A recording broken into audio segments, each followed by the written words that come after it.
and welcome to another class. This is all about relieving mental fatigue.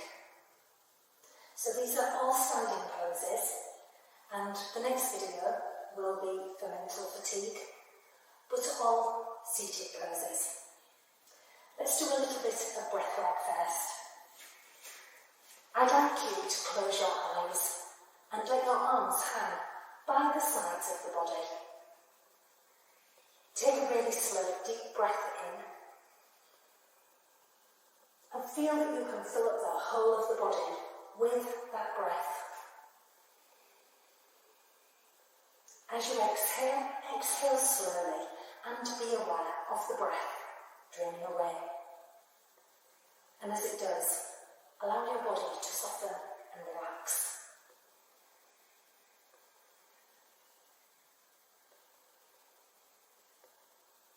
Then begin to breathe in and out through the nose unless it is uncomfortable for you. As you are breathing, place the tip of the tongue to the roof of the mouth, slightly back from your front teeth. You'll hear a rasping noise as the breath passes over the tongue, and I'd like you to listen to that noise as it helps to still the mind and the body.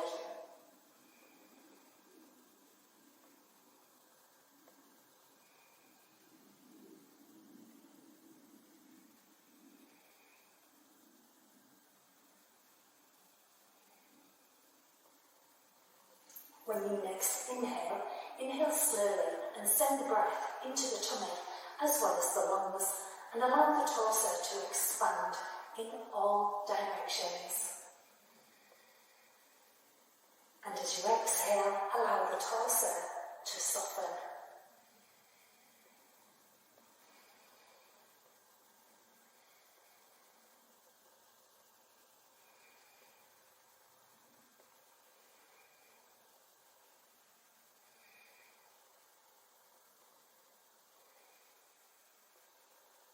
And if at any time your mind wanders off, let the thoughts go and always come back to the sound and the feeling of your breath.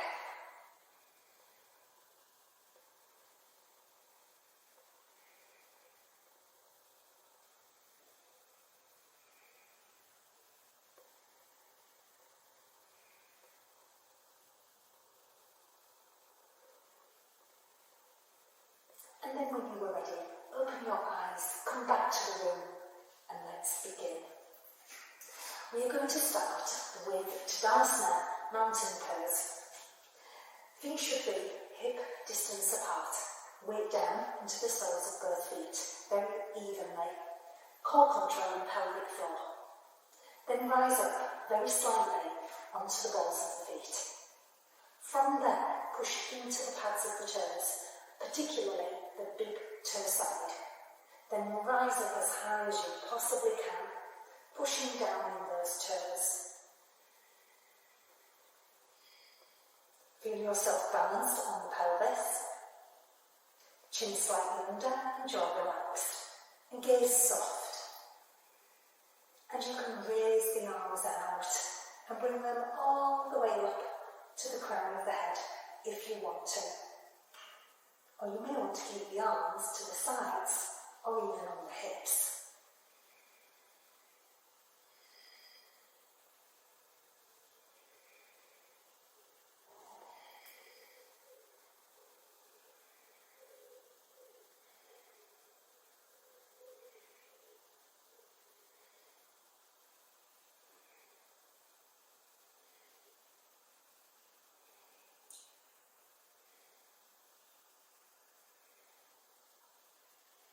You can come down at any time and start again, particularly if the thighs begin to burn.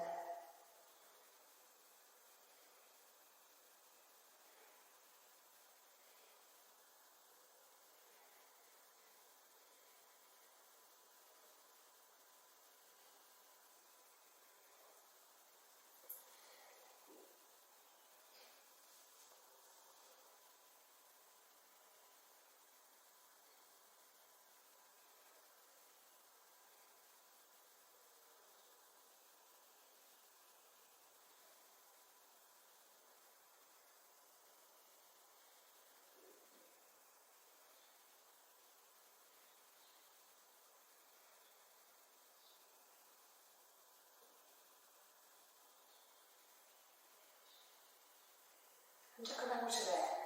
Lower the feet and the arms. Give the arms a shake, and give the legs a bit of a shake out too. Lovely, well done.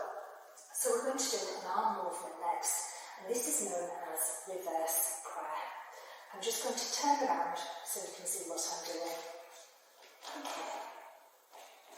Weight is into the feet, feet hip distance apart, core control and pelvic floor. Arms out, and bringing the palms of the hands together. Thumbs are in the small of the back, fingers pointing down. You can stay here. If this is painful, hold the forearms. Or continue to turn the fingers in towards the spine. You might get here or here. Eventually, you'll be able to take the hands as far up the back as possible with the palms together. Once you are in the pose, nice, slow, deep breaths.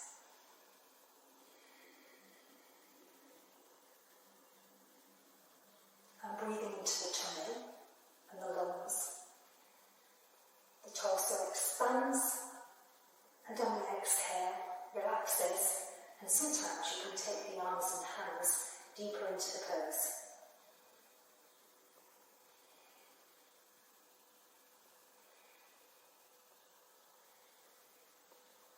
Gaze is soft, jaw relaxed.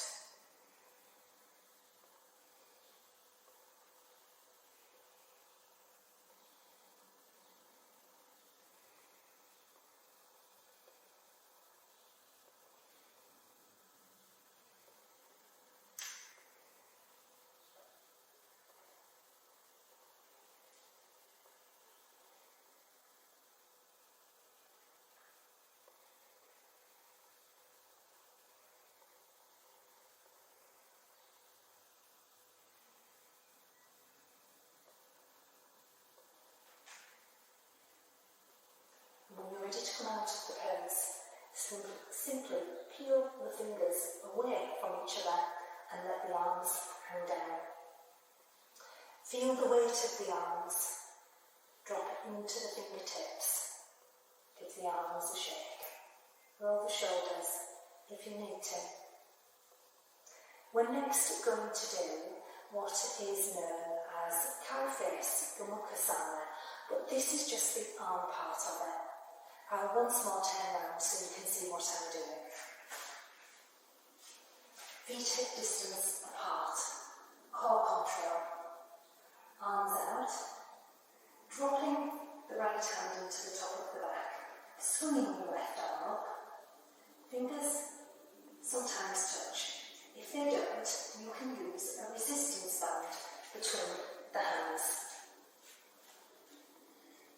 Once I'm in the pose, again, chin nodded under, gaze soft, jaw relaxed. Slow deep breaths, relaxing on that exhale breath.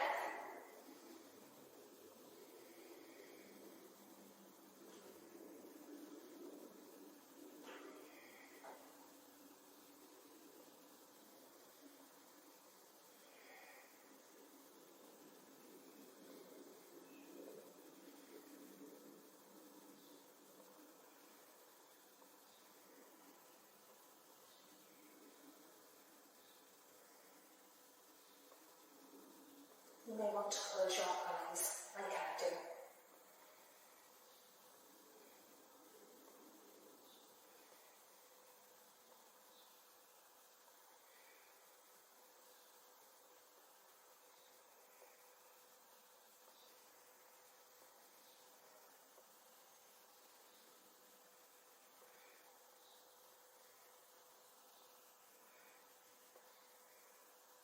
And then release the arms.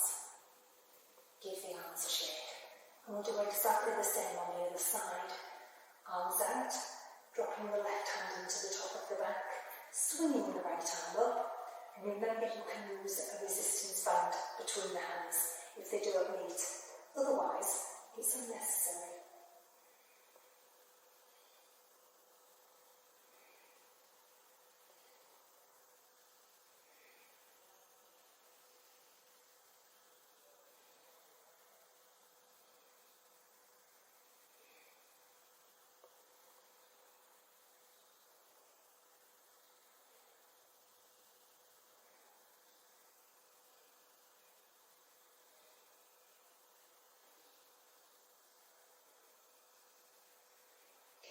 relaxing on the exhale of breath.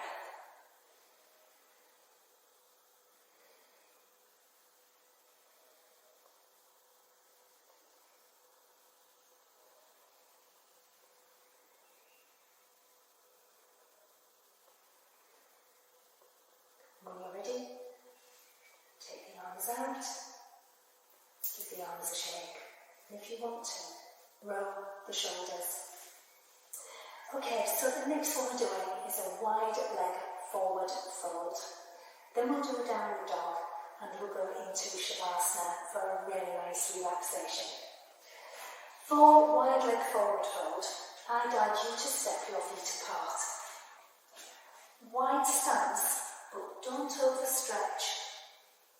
The weight is down evenly into both feet. Toes are pointing forwards. When I glance down, the tops of my big toes are in alignment. My hips also feel square under the hands. Core control and pelvic floor, and keep the legs and the bottom muscles relaxed. Don't tense them up, they'll act like a brake. Exhale as you drape down towards the floor. Head and arms really heavy and relaxed. If you can't get the hands to the floor, simply hold the forearms. Eventually you'll get the fingers there, then the hands. Keep the fingers and the hands shoulder distance apart at least. Slow, deep breaths. If you're getting a strong stretch in the legs, you could slightly bend the knees. But breathe into the stretch and it should eventually ease. If the stretch wears off altogether, you can take your feet a tiny bit wider. All the time, I'm working with the exhale of breath. You might get your forearms down. You could always place a cushion under the crown of the head and let the head rest on the cushion.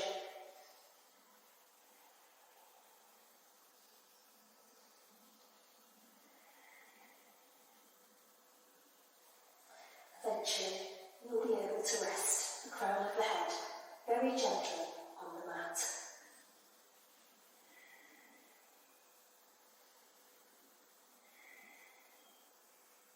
Just take your time and stay very, very relaxed with the weight only in the feet.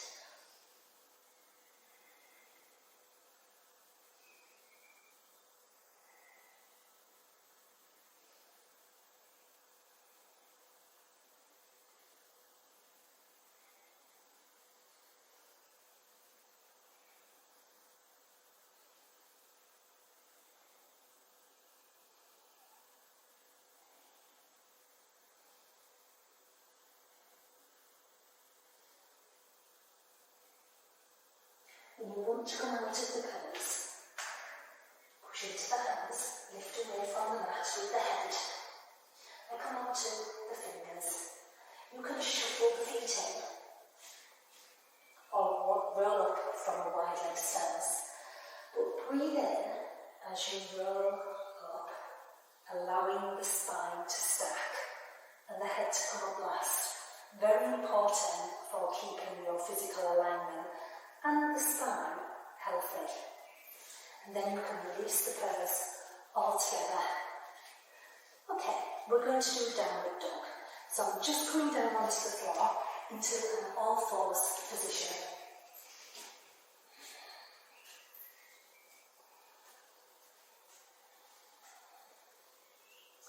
Knees are under the hips.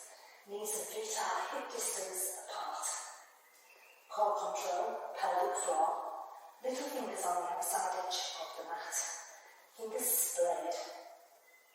You can have the wrists under the shoulders, a little bit further up, or half a hand length up, whichever feels best. Tuck the toes under, push into the toes, chest towards the thighs, send the heels towards the mat. Do not worry if the heels don't touch the floor. all the legs are fully straight. Slow, deep breaths. Chest pushing towards the thighs, head relaxed and hanging down. Don't grit the teeth.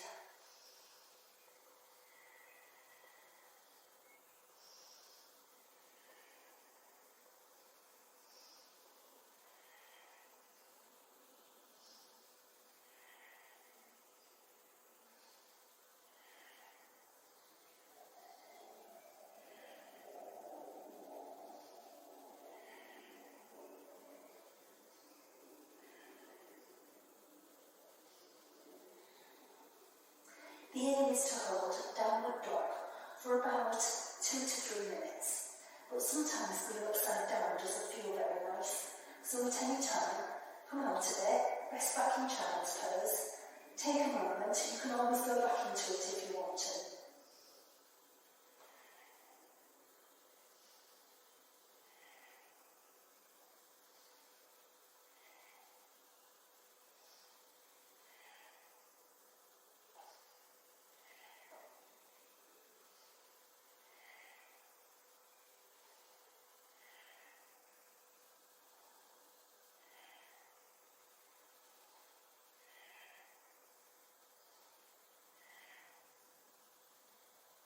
And when you're ready, knees to the floor at the same time, untuck the toes, rest back in child's pose.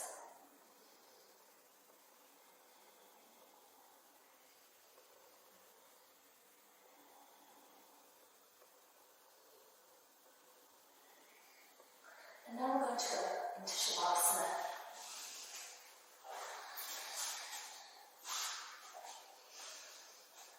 I like to lay on my back, but if you suffer from dizzy spells, lay on the side or sit up.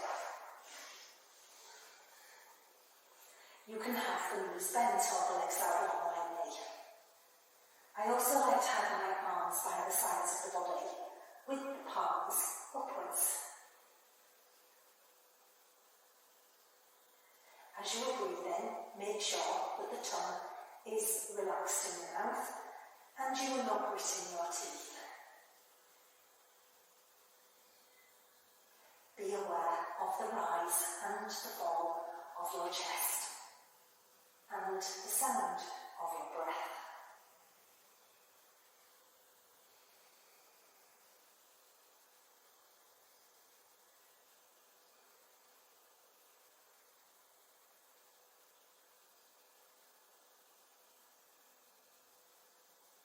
Allow the muscles of your face to soften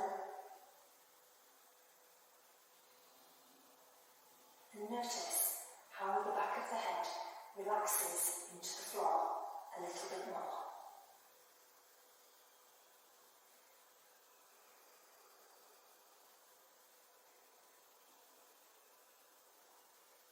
Be aware of the weight of both shoulder blades into the mat and both buttocks and the calves and the heels of the legs.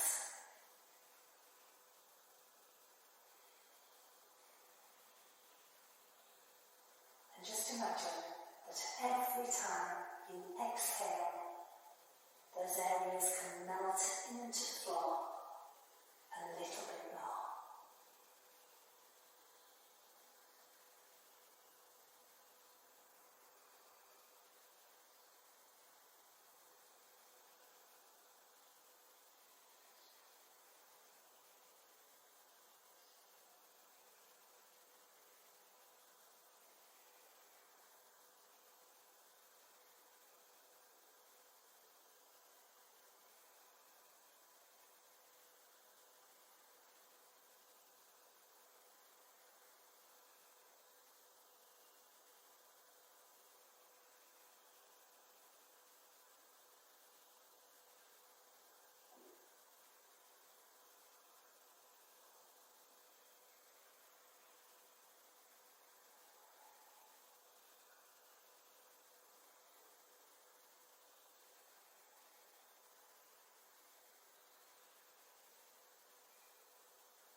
to turn.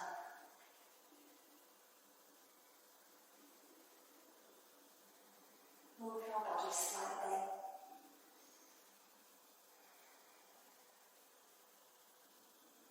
And then roll over to the side.